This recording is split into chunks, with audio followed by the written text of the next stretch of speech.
Hello दोस्तों, आप सभी का एक बार फिर से स्वागत है IT bird Morena YouTube channel में। आज मैं 3 मार्च 2023 का शिफ्ट 1 CPCT का आंसर शीट लेके आपके सामने आया हूँ। आप इसकी जो PDF फाइल है उसे डिस्क्रिप्शन से डाउनलोड कर सकते हैं और डायरेक्टली वहाँ से पढ़ सकते हैं। आपकी वीडियो देखने की ज़रूरत भी नहीं है, लेकिन आप चाहें तो ये हम बता चुके हैं, सभी जानते हैं। चलिए देखते हैं इस वीडियो में कि इसमें कैसे क्वेश्चन आए हैं कंप्यूटर के, उसके बाद हम आगे बढ़ते हैं। पहला क्वेश्चन दिया हुआ है, स्क्रीन बैकग्राउंड और विंडो का मुख्य क्षेत्र जहां आप फाइलों को कार्यक्रमों को खोल तथा प्रबंधित करते हैं। विंडो का वो भाग जहां पे आप कोई भी बैकग्राउंड लगाते हैं या किसी प्रोग्राम को खोलते हैं तो उसे हम डेस्कटॉप कहते हैं। आप समझ गए होंगे, बैकग्राउंड के नाम से ही इसका आंसर बैकग्राउंड के नाम से समझ गए होंगे, डेस्कटॉप इसका आंसर है। MS एक्सेल 2019 में कौन सा फंक्शन निर्दिष्ट बीटा वितरित के लिए संचयी वितरित फंक्शन का प्रतिलोम देता है? ये ऐसे क्वेश्चंस क्यों पूछते हैं? आखिरकार CPCT वाला बंदा किसी जॉब में जाएगा, कंप्यूटर ऑपरेटर का काम करेगा, वह ऐसे क्वेश्चन को लेकर क्या करेगा? ऐसे क्वेश्चन सीख के क्या करेगा? मैं समझ में नहीं आता। CPCT का क्वेश्चन कराते हैं या फिर ये उसको IAS बना रहे हैं। लेकिन ठीक है, इतना हार्ड करना है उतना हार्ड कर लो, कोई प्रॉब्लम नहीं है। इसका आप प्रोग्राम प्रैक्टिकल वीडियो हमारी एक्सेल की वीडियो में देख सकते हैं। और ये MS एक्सेल का ये क्वेश्चन है 2019 के अंदर कौन सा फंक्शन है जिससे हम बीटा डिस्ट्रीब्यूशन, इसको इंग्लिश में बोलते हैं, लिखा हुआ है इन MS Excel 2019 this function return the invert of the cumulative distribution function for a specified beta distribution। यानी कि बीटा डिस्ट्रीब्यूशन जो है उसके संचयी मान को कौन सा फंक्शन लौटाता है? तो उसको लौटाता है बीटा INV। बीटा INV इसका प्रैक्टिकल वीडियो आप हमारे उसमें देख सकते हैं।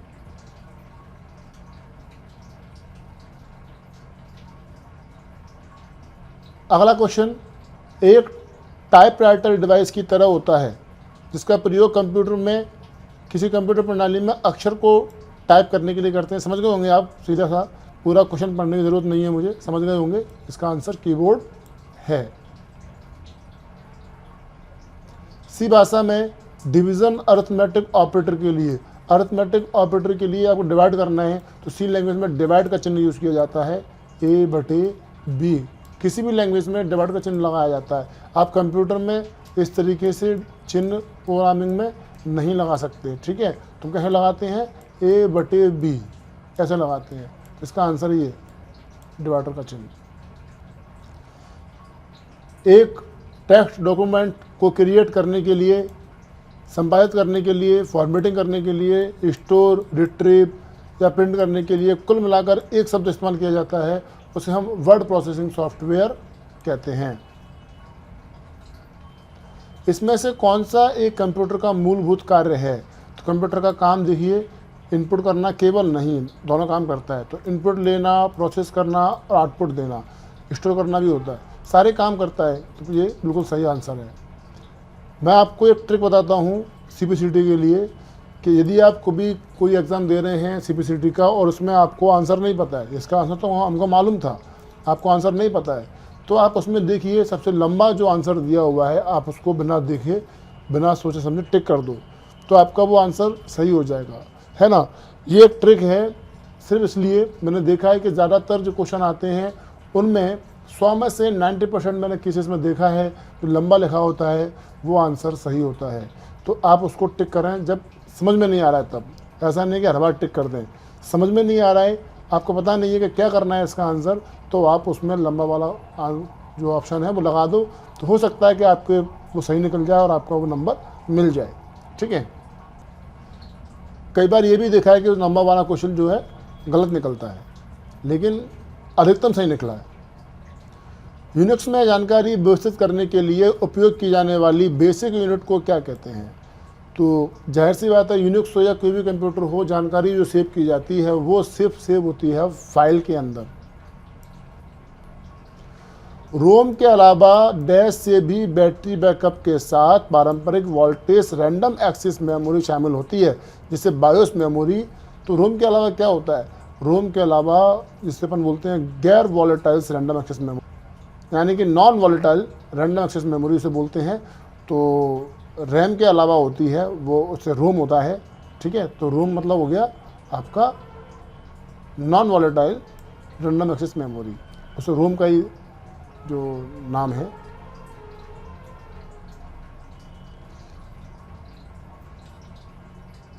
निम्नलिखित में से किस प्रकार के बारकोड स्कैनर उच्च गुणवत्ता वाली मशीनों के लिए बनाए जाते हैं और बारकोड को आसानी से तेज़ गति से पढ़ लेते हैं?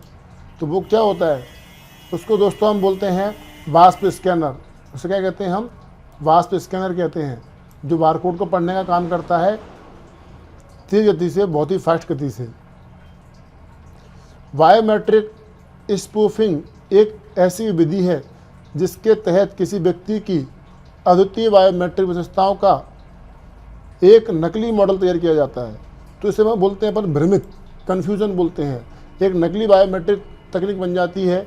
बायोमेट्रिक मशीन से आपके फिंगरप्रिंट चेक किए जाते हैं, लेकिन यदि हम नकली फिंगरप्रिंट बना लें और बायोमेट्रिक मशीन को कन्फ्यूज़न कर दें तो उस तकनीक को क्या कहते हैं? उसको हम कन्फ्यूज़न यानी कि भ्रमित तकनीक कहते हैं।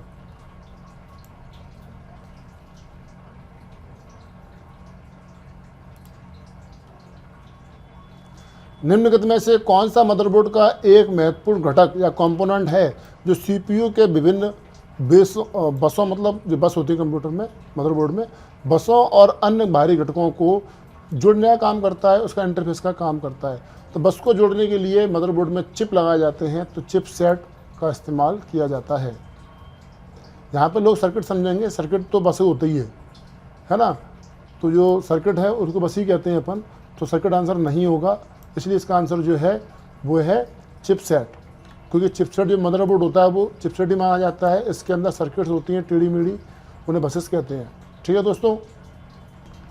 फ्लैश ड्राइव के संदर्भ में निम्नलिखित में से कौन सा कथन सही नहीं है? तो फ्लैश ड्राइव राइट प्रोटेक्टेड तंत्र है? जी नहीं, राइट प्रोटेक्टेड तंत्र नहीं होता ये तो मेमोरी है। तो आपका विभिन्न आकार की आती है, प्रकार में डाटा सेव करती है और बाह्य मेमोरी भी है। तो ये तीनों मेमोरी इसके ऑप्शन हैं फ्लैश ड्राइव के, लेकिन पहला वाला नहीं है।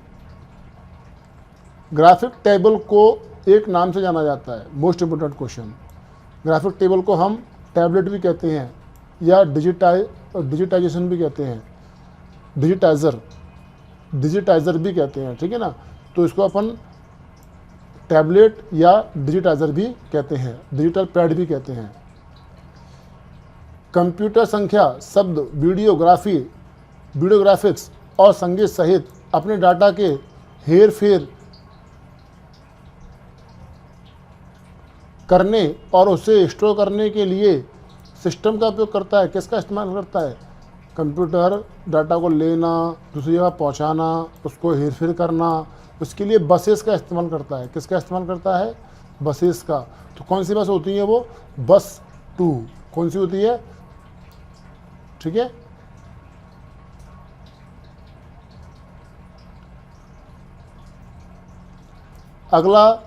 अगला चौड़ाई वाला लाइनों से युक्त कोड कंप्यूटर पठनी लाइनों के बीच स्पेसिंग को डैश के रूप में जानता है।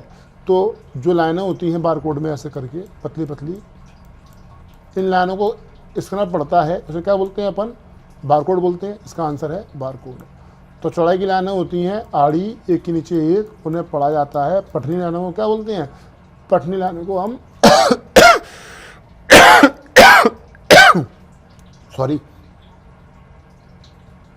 बारकोड कहते हैं। आईपी स्पूफिंग विभिन्न आईपी एड्रेस की नकल कर किसी नेटवर्क के सुरक्षा मानकों की अपेक्षा करने या किसी नेटवर्क तक डैश का एक तरीका है। तो डैश मतलब होता है तो पहुंचने का तरीका है। हम स्पूफिंग के द्वारा नेटवर्क को एक्सेस कर सकते हैं या उसको हैक करने का काम, जैसे कहते हैं आप हैक करना, वो हैक कर सकते हैं। तो पहुंच मतलब हो गया स्पूफिंग से एक आईपी एड्रेस से दूसरे आईपी एड्रेस पर पहुंच सकते हैं। वर्ड 2016 में निम्नलिखित में से किस मेनू का उपयोग करके मेल मर्ज प्रक्रिया संपन्न की जाती है? तो मेल मर्ज का इस्तेमाल हमेशा मेलिंग टैब में होता है, या आपने एमएस वर्ड में सीखा होगा। मोस्ट इम्पोर्टेंट है, नहीं सीखा है तो हमारे एमएस वर्ड की वीडियो से ज़रूर सीखें। मैं कहूँगा कि पूरी एमएस वर्ड की सीरीज़ है, ज़रूर सीखें उसको, आपको बहुत कुछ सीखने मिलेगा दोस्तों। और आपको वीडियो अच्छी लगे तो उसको लाइक ज़रूर कीजिएगा और हमारे चैनल को सब्सक्राइब ज़रूर कीजिएगा दोस्तों। डॉट मैट्रिक प्रिंटर द्वारा उपयोग किए जाने वाले पेपर को क्या कहते हैं? डॉट मैट्रिक पेपर जो होता है उसमें पतले रंग का पतला सा बहुत ही बारीक सा एक टम्परी सा कागज़ इस्तेमाल किया जाता है, उसे अपन क्या बोलते हैं? कंटिन्यूअस फॉर्म कहते हैं। क्या कहते हैं? कंटिन्यूअस फॉर्म पेपर कहते हैं।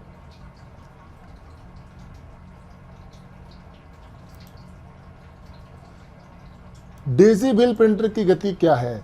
इसकी स्पीड जो होती है दोस्तों 10 से 75 कैरेक्टर प्रति सेकंड होती है। और ये डॉट मैट्रिक प्रिंटर में कैसा पेपर इस्तेमाल किया जाता है? डॉट मैट्रिक प्रिंटर के अंदर कंटिन्यूस फॉर्म पेपर इस्तेमाल किया जाता है। डॉट मैट्रिक पेपर में जो पेपर आता है वो किस नाम से आता है? कंटिन्यूस फॉर्म पेपर के नाम से आता है। निम्नलिखित में से कौन से वे इंटरनेट फॉन्ट या बिल्ट इन फॉन्ट हैं जो एक प्रिंटर के ड्राइवर में निर्मित होते हैं? तो प्रिंटर के अंदर जो फॉन्ट आता है दोस्तों वो रिडंडेंसी फॉन्ट पहले से ही आता है, याद कर लीजिए, कई बार पेपर में आ चुका है। रिडंडेंसी फॉन्ट प्रिंटर में बाय डिफ़ॉल्ट आता है। भाषण और संगीत के लिए एफएम प्रसारण की रेंज क्या होती है? जब भी आप संगीत का इस्तेमाल करेंगे तो वहाँ पे आप भाषण पे आप देखेंगे, उसमें आप देखते होंगे 88 से 108 मेगाहर्ट्ज़ की इसकी रेंज होती है एफएम की। जेपीजी का पूरा नाम क्या होता है या जेपीजी मानक के लिए उपयोग किया जाता है? तो जेपीजी होता है दोस्तों वो एक प्रकार की कंप्रेस इमेज होती है, ठीक है, छोटी इमेज होती है। तो इसका आंसर है इमेज संपीड़न, इमेज कंप्रेशन। एंट्रोपी कोडिंग क्या है? एंट्रोपी कोडिंग हानिकारक कोडिंग जो सांख्यिकी अतिरेकता का उपयोग करती है, ठीक है। एंट्रोपी कोडिंग जो होती है उसे अपन हानिकारक कोडिंग कहते हैं। ये lossless coding using statistical redundancy के नाम से जानी जाती है। तो ये एंट्रोपी कोडिंग के नाम से जानी जाती है। प्रिंटर आपके डॉक्यूमेंट का मुद्रण नहीं कर रहा, निम्नलिखित में से क्या इसका कारण हो सकता है या कारण नहीं हो सकता? तो प्रिंटर प्रिंटिंग नहीं कर रहा है तो क्या कारण नहीं हो सकता है इसका? बिजली की आपूर्ति नहीं हो रही है भाई, ऐसा तो नहीं होता, बिजली की वजह से प्रिंटिंग कर सकता। प्रिंटर के कनेक्टर नहीं है, गलत प्रिंटर से प्रिंटिंग की जा रही है, तो ये तरीके हैं, इस वजह से प्रिंटिंग नहीं होगी। पहले तरीका तो ये है कि जो बिजली कम आ रही होगी तो भी बिजली नहीं आ रही है तो भी अपन प्रिंटिंग निकाल पाएंगे, कनेक्टर नहीं लगेंगे तो नहीं निकाल पाएंगे, और गलत प्रिंटर चुन लिया तो भी प्रिंट नहीं निकाल पाएंगे। लेकिन डीएनएस का मतलब प्रिंटर से कोई कनेक्शन नहीं है। डीएनएस जो होता है वो वेबसाइट के लिए होता है।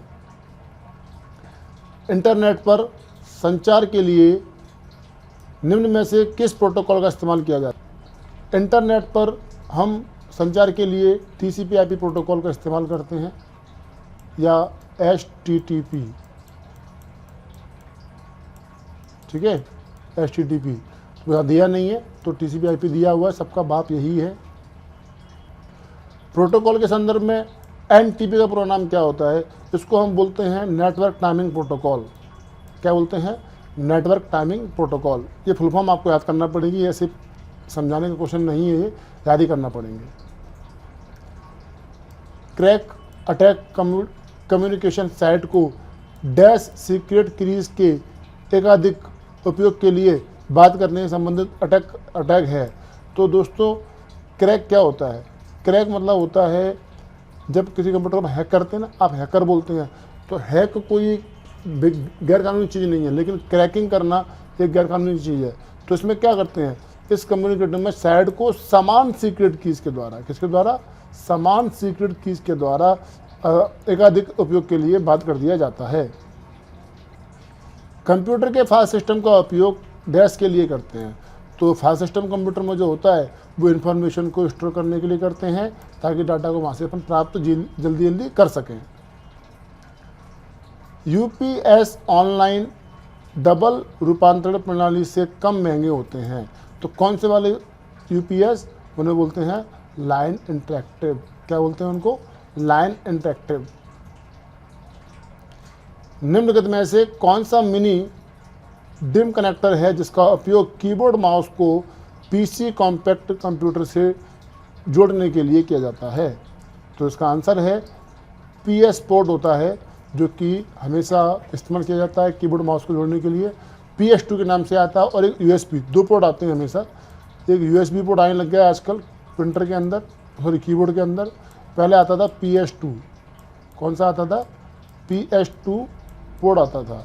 तो PS2 PS-2, ठीक है।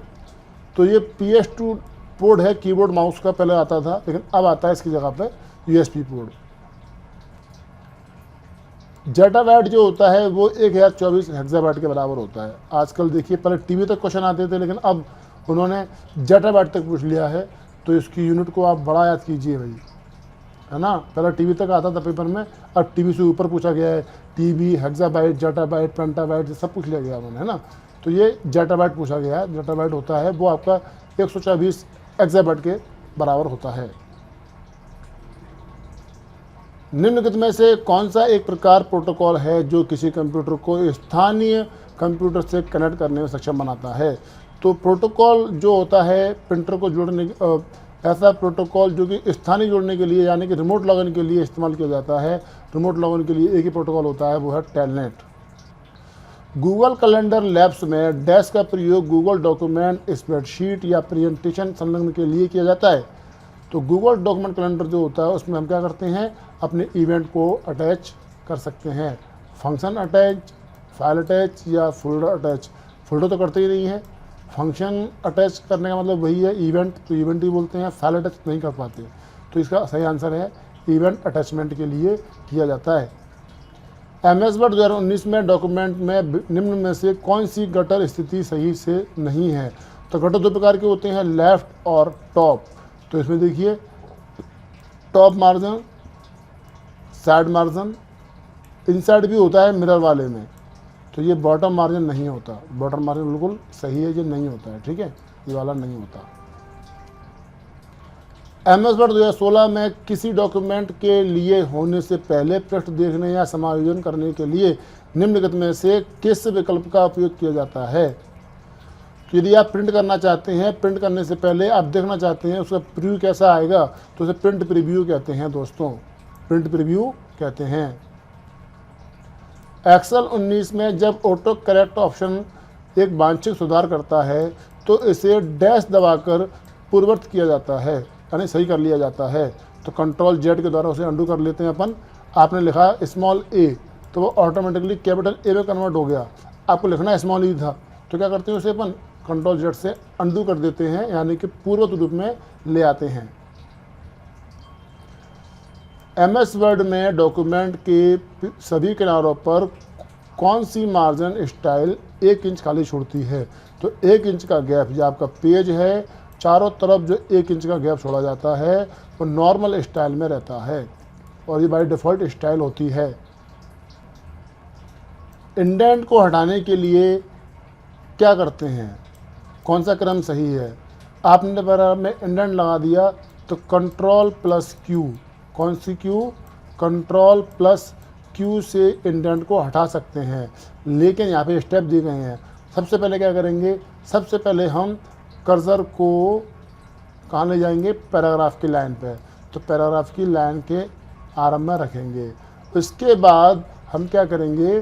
सबसे पहले तो पैराग्राफ के कर्सर को पैराग्राफ के, ये पहला ऑप्शन, ये कर्सर को पैराग्राफ के लाइन के, कर्सर को पैराग्राफ की लाइन के आरंभ में रखेंगे और बैक स्पेस को दबा देंगे। चौथा स्टेप ये है, तो इससे इंडेंट हट जाएगा।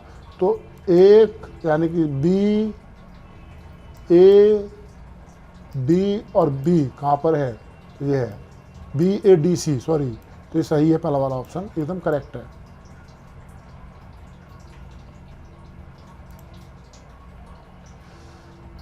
हैंगिंग इंडेंट नियंत्रित करता है कि एमएस वर्ड में 2016 में पैराग्राफ के टेक्स्ट डैश के नीचे लाइन अप होती है।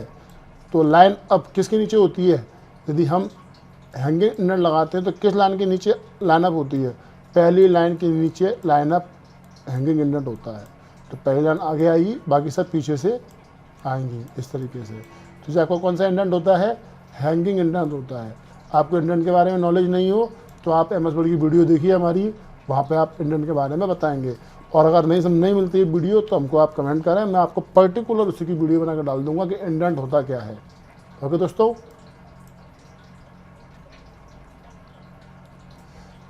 2019 एक्सेल में सेल एडिटिंग के संदर्भ में निम्नलिखित में से कौन सा गलत है? सेल में एडिटिंग करना चाहते हैं, एक्सेल में सेल होता है एक बॉक्स, इसमें एडिटिंग करना चाहते हैं, F2 से करते हैं और डबल क्लिक से करते हैं। पूछा गया है कि कौन सा गलत है। तो देखिए, उस सेल पर डबल क्लिक करेंगे, बिल्कुल कर सकते हैं। उस सेल को चुनेंगे, ऐड करने के लिए फॉर्मूला बार से कर सकते हैं अपन एडिटिंग। सेल को चुनेंगे और ऐड करने के लिए F2 प्रेस करेंगे, इससे भी कर सकते हैं। तीनों तरीके हैं ऐड करने के, लेकिन सेल को चुनने के बाद अब 3 सही है तो जाहिर सी बात है चौथा गलत ऑटोमेटिकली होगा। F5 प्रेस करते हैं, F5 से एडिटिंग नहीं कर सकते दोस्तों। यही पूछा गया है कौन सा गलत है। बाकी आगे के सारे क्वेश्चंस इसमें सिंपल हैं, इजी हैं, कोई कठिन नहीं है। अगर आपको कोई क्वेश्चन नहीं आता है तो आप एक बार कमेंट करें, हम उसी पर्टिकुलर क्वेश्चन को समझाने के बहुत भी कोशिश करेंगे, समझाने एक आपके लिए प्रयास करेंगे समझाने का, उसी क्वेश्चन को डिस्क्राइब करके। तो इस वीडियो में मैं इतना ही डालूंगा, ठीक है। और हाँ दोस्तों, अब आने वाली वीडियो में मैं केवल आपको बताया करूँगा कि PDF फाइल डाउनलोड करने के लिए यहाँ से लिंक डाउनलोड कर सकते हैं आप। ज़्यादा डिटेल में नहीं जाया करूँगा। बाकी में आप उस PDF फाइल को पढ़िए, पढ़ने के बाद आपको जो आंसर समझ में नहीं आता है उसी आंसर के लिए आप कमेंट कीजिए, तो हम उसी टॉपिक का अकेले का वीडियो बनाकर डाल देंगे। क्योंकि इतना बड़ा वीडियो बनाते हैं तो बहुत समय लगता है बनाने में, और वो आप लोग पूरा वीडियो देखते भी नहीं हैं। बहुत सारे क्वेश्चंस आपको आते हैं, बहुत सारे क्वेश्चन नहीं आते हैं, तो सारे क्वेश्चंस के लिए आपको पूरी वीडियो देखना पड़ती है। इसलिए मैंने सोचा है कि आने वाली वीडियोज़ के अंदर केवल ये बताया करूँगा कि आप PDF फाइल डाउनलोड करें और डाउनलोड करने के बाद उसको पढ़ें, और पढ़ने के बाद आपको जो क्वेश्चन समझ में नहीं आते हैं उसी के बारे में कमेंट करें, तो हम पर्टिकुलर उसी का वीडियो बनाएंगे, जिससे आपको ईजी वो लगेगा, समझ में आपको आने लगेगा और आपके लिए पेपर सरल हो जाएगा।